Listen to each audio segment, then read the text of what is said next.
Welcome to Disruptive Successor, a show for next generation leaders in family businesses and entrepreneurs who want to disrupt the status quo and take their existing business to a whole new level. We all know that what got us here isn't going to get us there. This show will provide inspiration, advice, and resources to help you create massive impact. This podcast is sponsored by myself, Jonathan Goldhill, and my company, the Goldhill Group, where we provide coaching for growing companies. I'm Jonathan Goldhill, and my purpose is simple: to guide entrepreneurial leaders in family businesses towards more freedom and fulfillment. I want entrepreneurs to get clarity around the changes that will make them and their businesses more successful so they can experience the same freedom I've enjoyed in my life. Our proven practices challenge business owners to think differently about their business and how they're running it, and quite literally become game changers in our clients' companies. Learn more at thegoldhillgroup.com website, where you can schedule your free strategy session.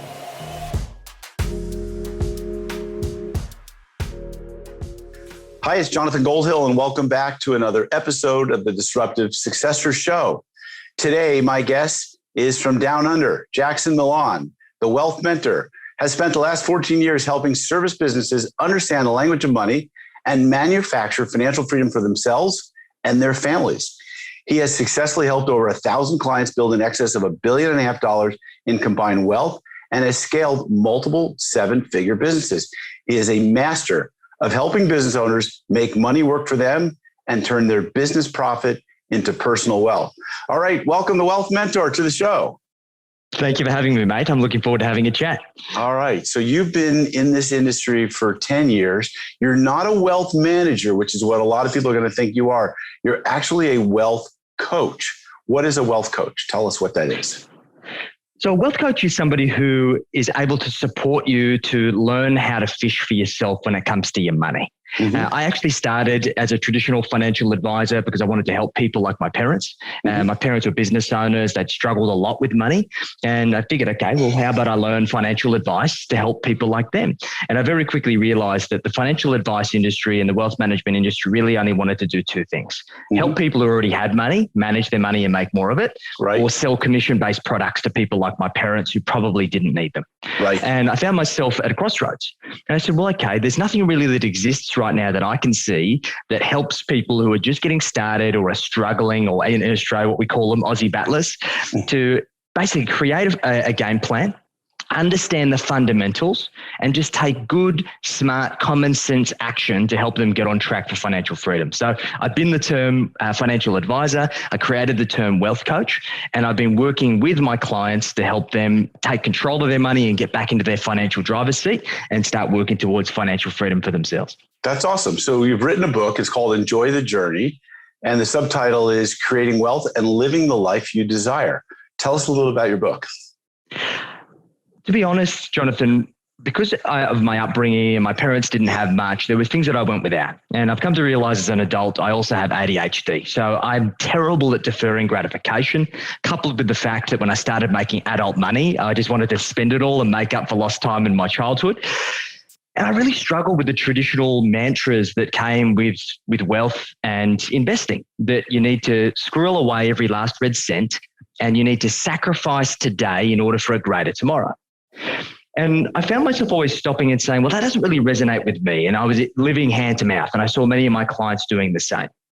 But I asked myself the question, who made those rules?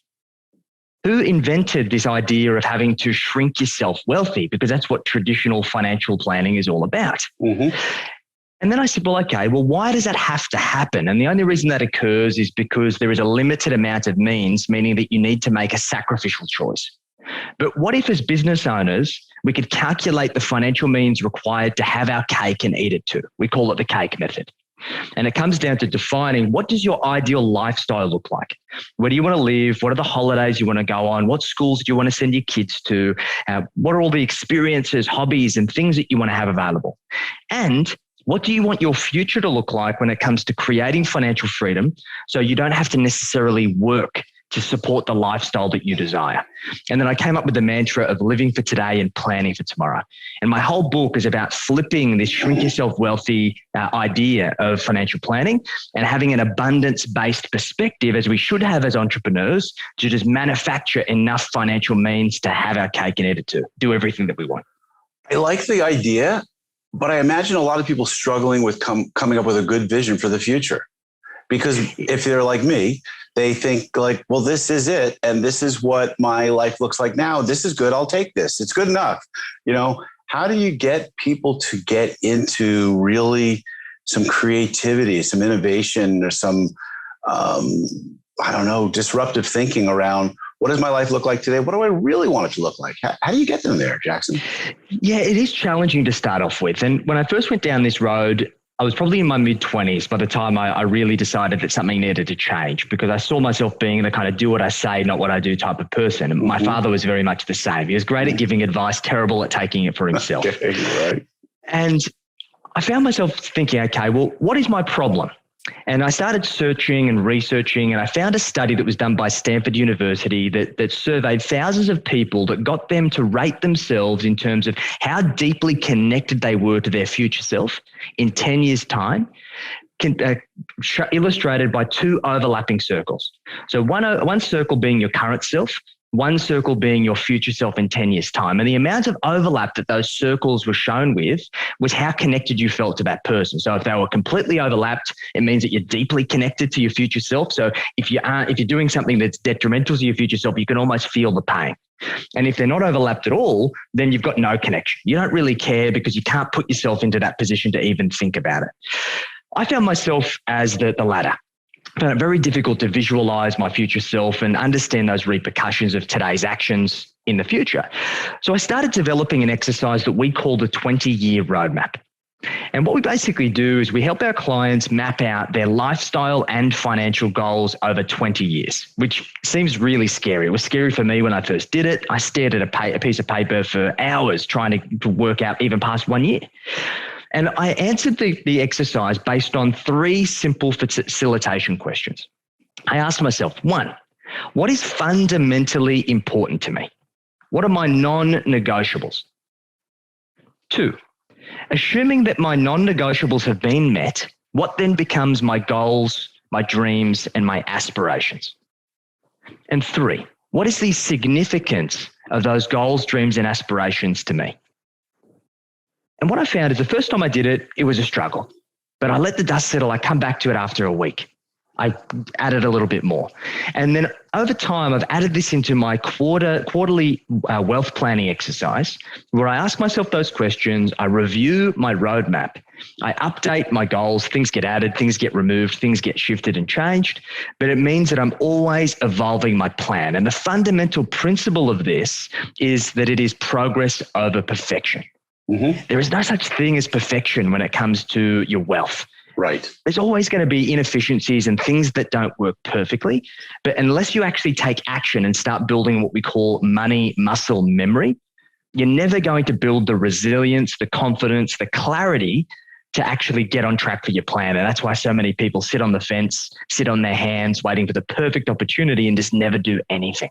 Well, that makes a lot of sense. And I understand that. I can appreciate the perspective. And I have to address this oftentimes as a coach with my clients themselves. Let's just figure out if you don't have a breakthrough idea, then what are some incremental things that you could do?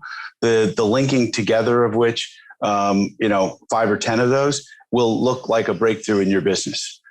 So you work with a lot of service businesses, and I'm sure there are problems that stop them from moving forward. What are a few of the deadly problems that suck the lifeblood from your business that maybe prevents some of these people from making this progress? Yeah, there's really three underlying problems that affect the vast majority of service businesses the world around. And it all comes down to an issue that many entrepreneurs have with treating their business as if it's the destination instead of the vehicle. Right. Because our business is a vehicle. It is an amazing wealth creation vehicle if we allow it to be. Because we've only got to look at every rich list in the world, and the vast majority of people who are there are business owners. But we see this stark contrast between the 1%, the elite few, and the vast majority of business owners who are hand to mouth that are trying to keep their head above water, that they're just struggling. And the three underlying problems that exist because they treat their business like a baby is that, one, they don't have a plan. They don't know exactly what it is that they're working towards, what financial freedom means, what the end game even looks like. They've just created a job for themselves. Two, they don't have the cash. They know they should be buying property. They know they should be investing in the share market. They know that they should be potentially acquiring other businesses or doing things to improve the value of their business, but they just don't have the cash flow to support those things that all of their friends or colleagues are doing. And that's underpinned by the fact that they don't have consistency. Most service businesses who are multi-six figures, seven figures are on this roller coaster. They've just survived another once-in-a-lifetime event. Like, Jonathan, how many once-in-a-lifetime events have you been through so far? Yep, a handful so far, right? Just in the last few years. Exactly. And they're gun shy because they've had one crack a month followed by a terrible one, or one great quarter followed by an average one. And they're so fearful of getting hit for a six again that they sit on their hands and they do nothing. And ultimately their business becomes a cash-eating monster instead of the profit-making machine that it should be. Mm-hmm. And it's costing them dearly. We're talking hundreds of thousands, if not millions of dollars in opportunity cost as a result of them not fixing and remedying what we call cash flow bottlenecks. And when we fix those, it can create a tremendous difference and huge momentum to skyrocketing yourself to financial freedom. So you sound very philosophical for a guy who's a wealth coach and a wealth manager. You're not really talking about money. You're not talking about stocks, bonds, real estate, diversification, portfolio.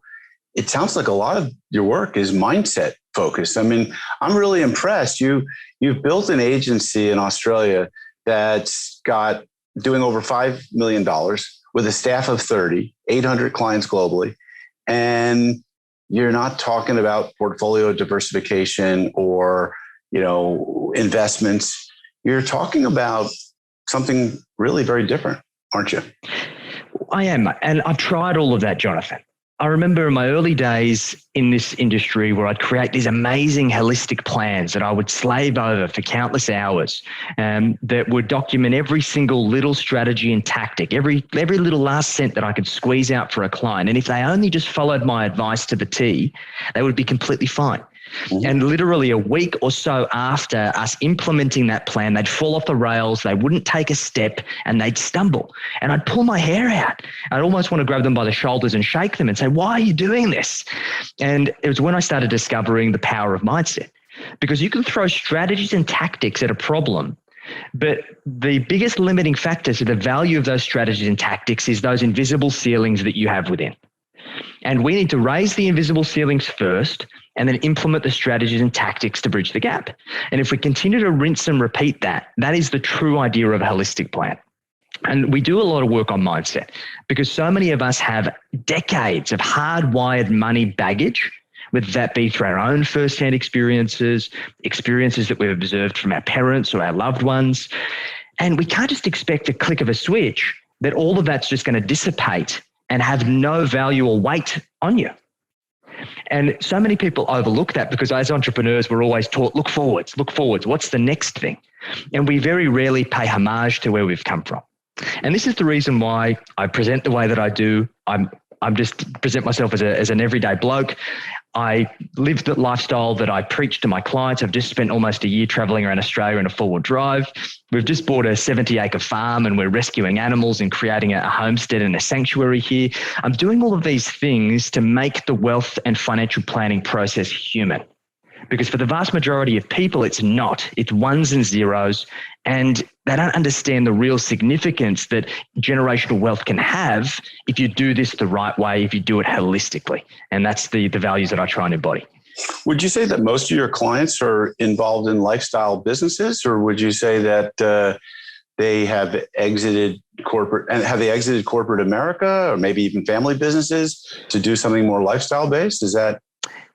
That's typically the case, mate. I think our clients fit into really two buckets. I think the corporate escapees is a big one, and they're getting into coaching and consulting and these kind of professional service businesses. Mm-hmm. And then we've got tradespeople who have obviously been experts at their craft and then realize that they could make more money just doing it for themselves. But that doesn't always play out the way that you'd expect.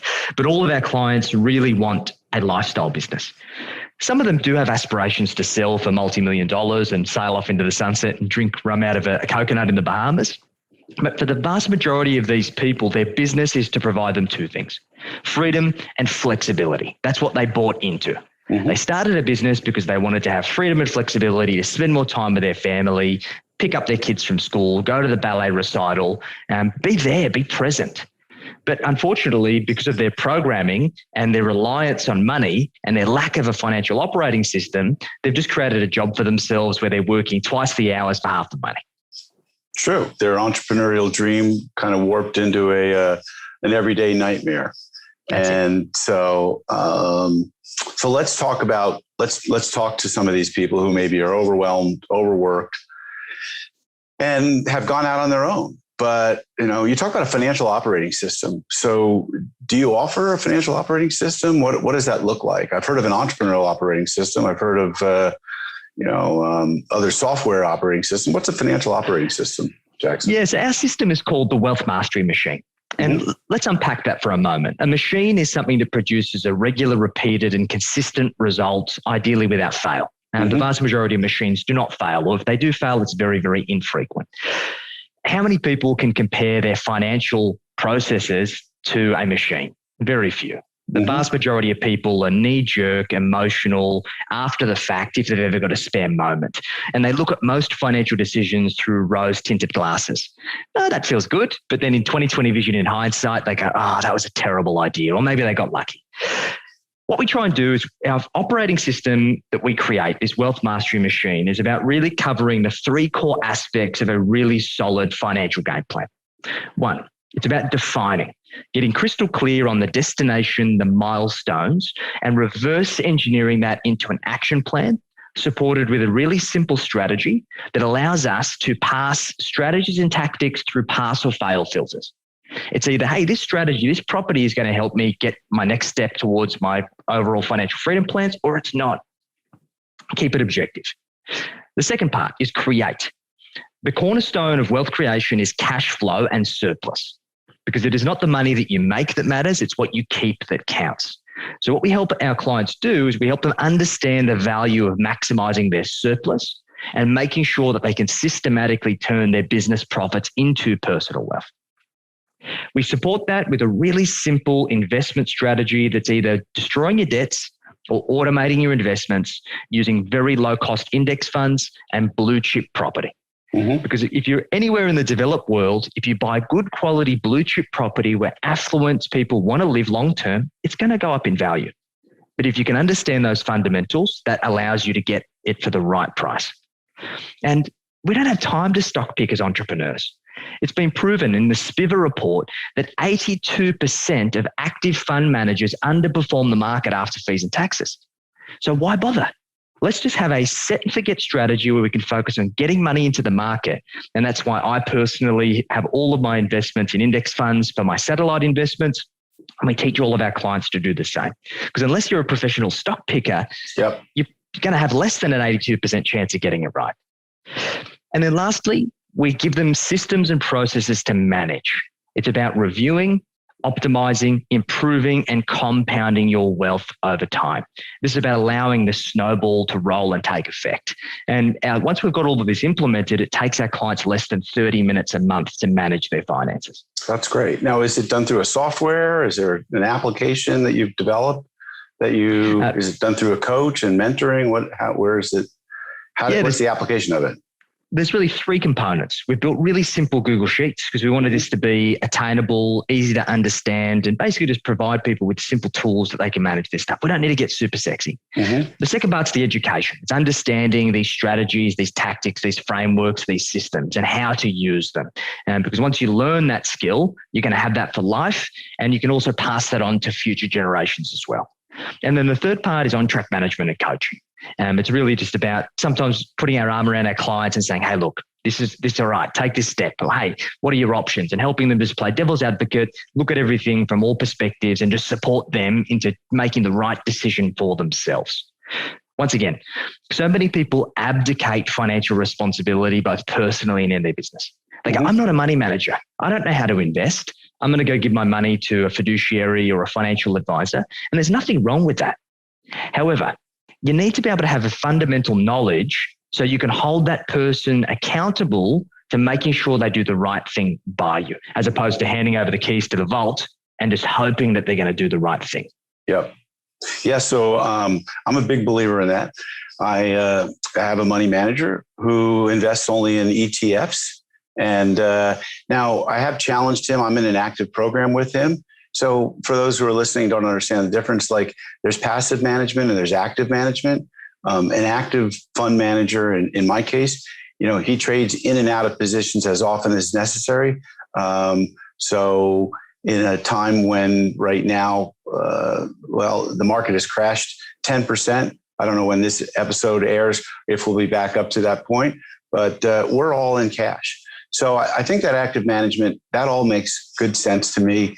I do question whether or not the passive performs maybe better without all that trading. It's from an after, but we're not going to go down that avenue for a moment. I want to ask you about you said blue chip properties, and I assume you were talking about real estate properties. And So for listeners, are we talking about investing in REITs? Are we talking about investing in single family homes? Are we talking about being a limited partner? Because from my experience, when I was a limited partnership investor in real estate assets, these were multi-dwelling units, apartment buildings. I did really well on a couple of investments and really bad on the others. And the fund manager, if you will, was a bit of a thief and kind of got run out of town. And I was told he was a really good operator, but he was a bit of a cowboy. So what are we talking about? Or what are you talking about when you say blue chip properties? I'm going to premise this with saying that there's a lot of cowboys and sharks out there, particularly in the property space. And there's been a huge amount of regulation in financial services the world around. So when it comes to fund management and having a money manager, there's a lot more regulation in place.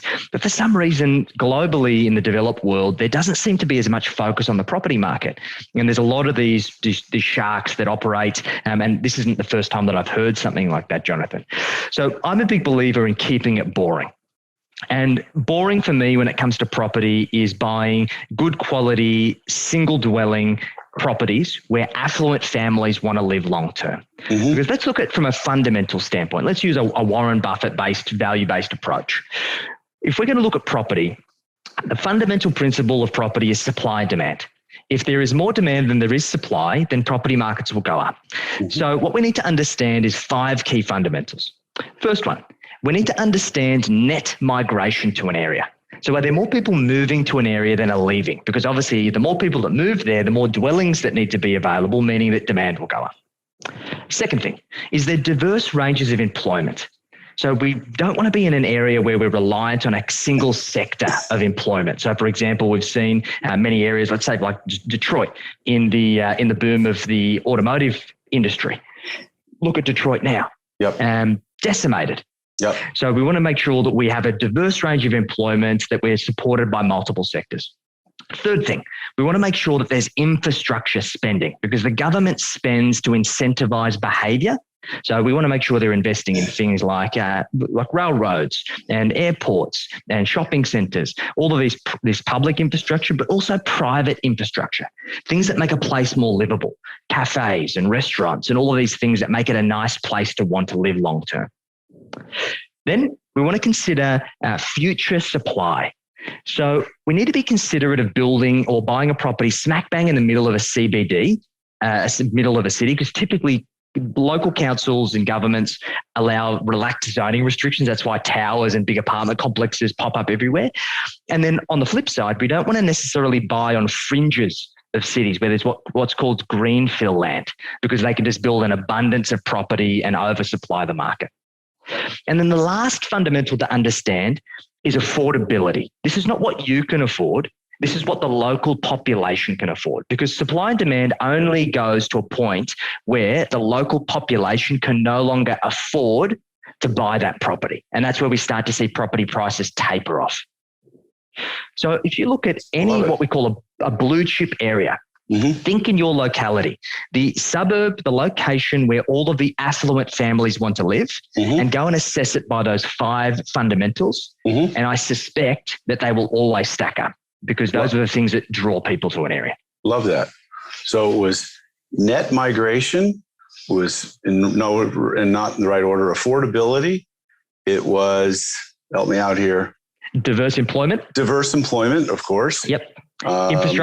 Infrastructure, love that. Government investment and future supply. Future supply. Fantastic. Great way of thinking about it. All right. Let's turn back towards the business owner and their issues. I know one of your hot topics is leveling up your profits in less than 30 minutes a month. Tell me what that is. Yes. So I think as business owners, and I've been guilty of this myself, we get stuck into chasing vanity metrics. Mm-hmm. Like, I want to get to that 100K month, or I want to get to that 200K month, or the 500K month, or whatever the number might be. Yep. But at the end of the day, what ultimately happens here is a phenomena that we refer to as cash flow creep. Mm-hmm. It's driven by a behavioral principle called Parkinson's law. Are you familiar with it, Jonathan? I'm familiar with Parkinson's disease, but not Parkinson's law. Okay, cool. You're going to love this. So Parkinson's law was a behavioral principle that was discovered that basically governs all of us as human beings. And what it means is that as human beings, we use the means that we have available. So the more means we have, the more means we use. So a great example is back at school, when you had an assignment that had 8 weeks to complete. When did you start that assignment, Jonathan? So like 1 week, into the 1 week left. Yep. And sometimes I'd started in 8 weeks and then I'm good to go. Let it sit here, and 2 weeks before I would finish. Exactly. Right? Yeah. Typically, we might start at the beginning a little bit, but we ramp up as we get towards the end of the deadline. And I'm sure if your teacher said to you, do it in 4 weeks, it just would have been a condensed time frame. Correct. That's Parkinson's law in play. The exact same thing happens with our money. So as a business owner, we've got to realize that our business has magnitudes more money than we've ever dealt with in our entire life. It's just huge amounts of cash flow that's flowing through so many different income sources and expenses, and it becomes really, really hard to track, and it's quite ambiguous. Mm-hmm. But what often happens is that as that revenue grows, our expenses grow in proportion and sometimes in excess of that growth. And that's where our business turns into a cash eating monster.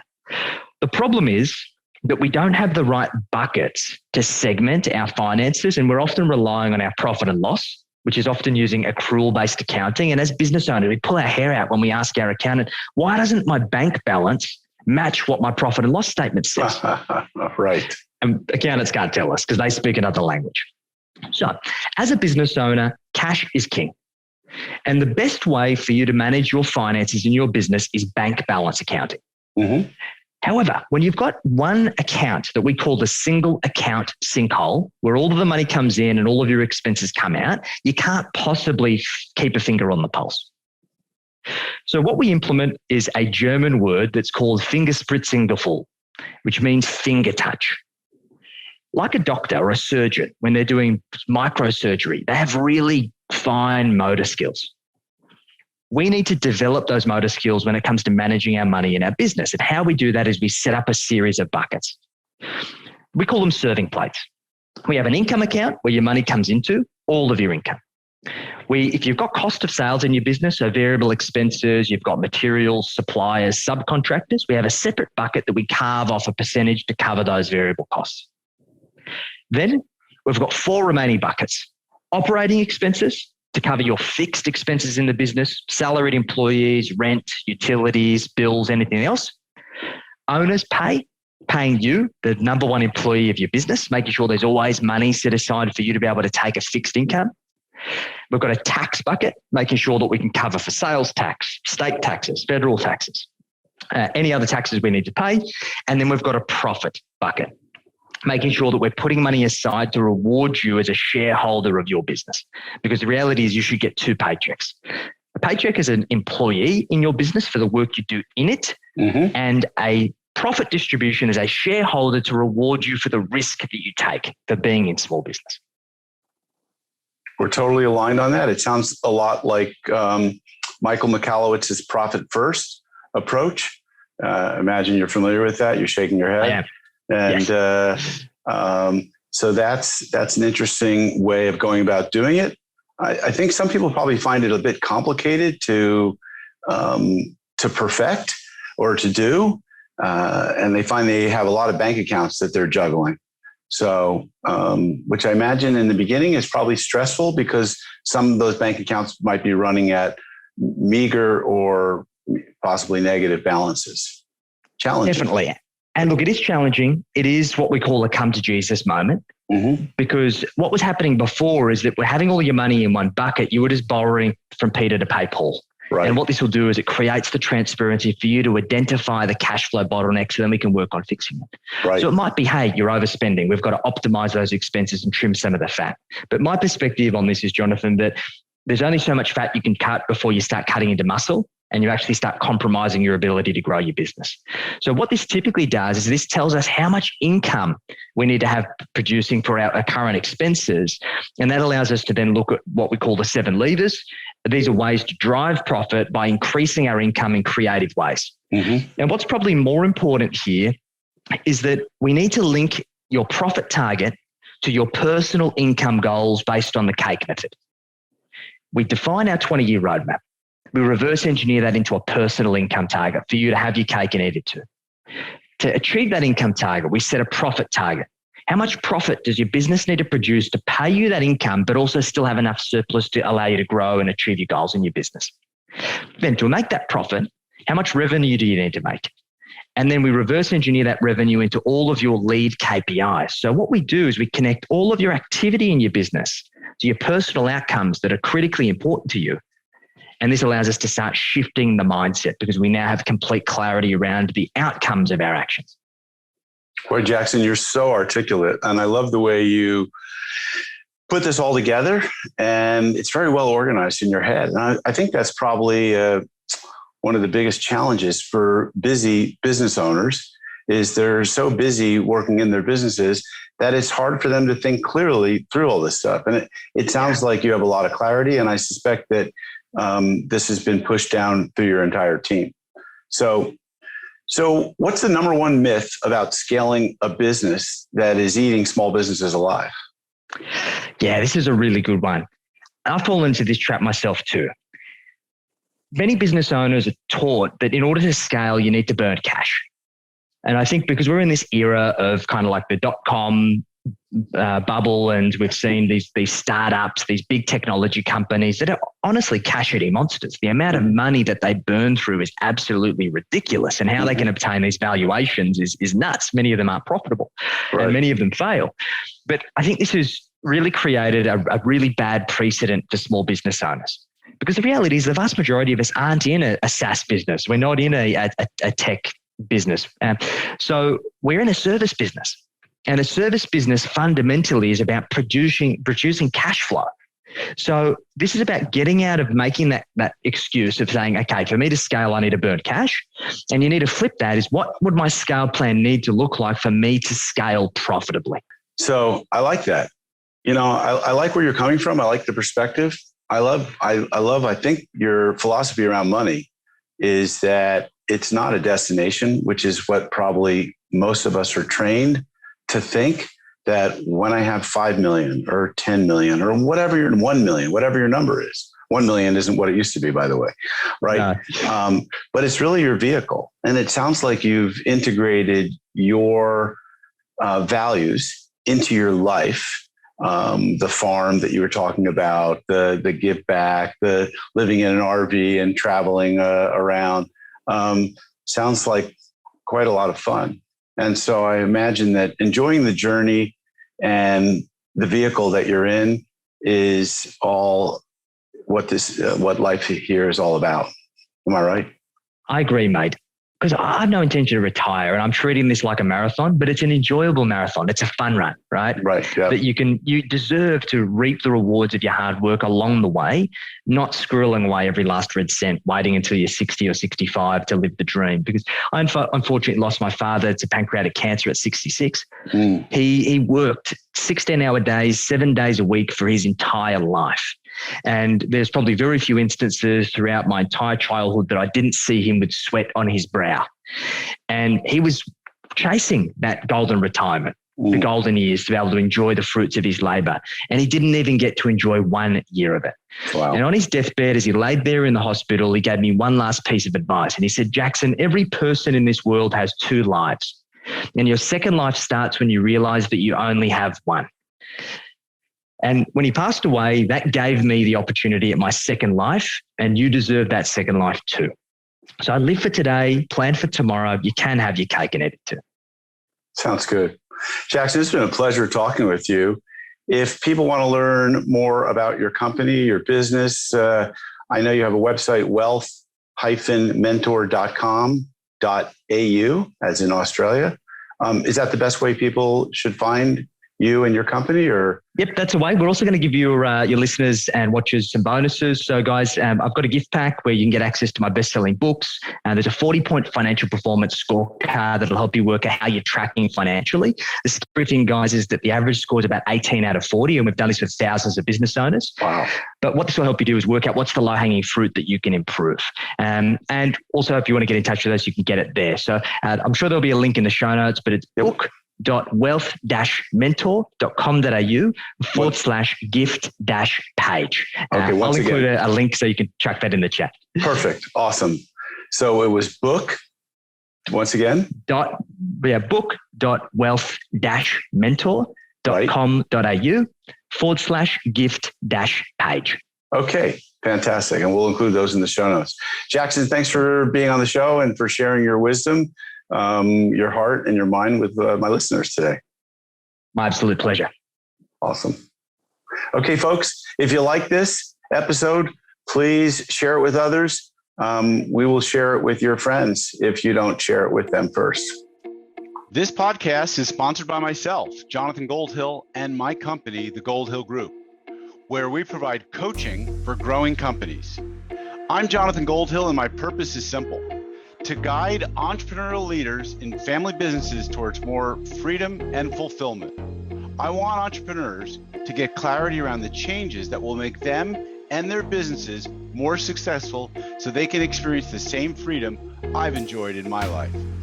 Our proven practices challenge business owners to think differently about their business and how they're running it, and quite literally become game changers in our clients' companies. Learn more at thegoldhillgroup.com website, where you can schedule your free strategy session.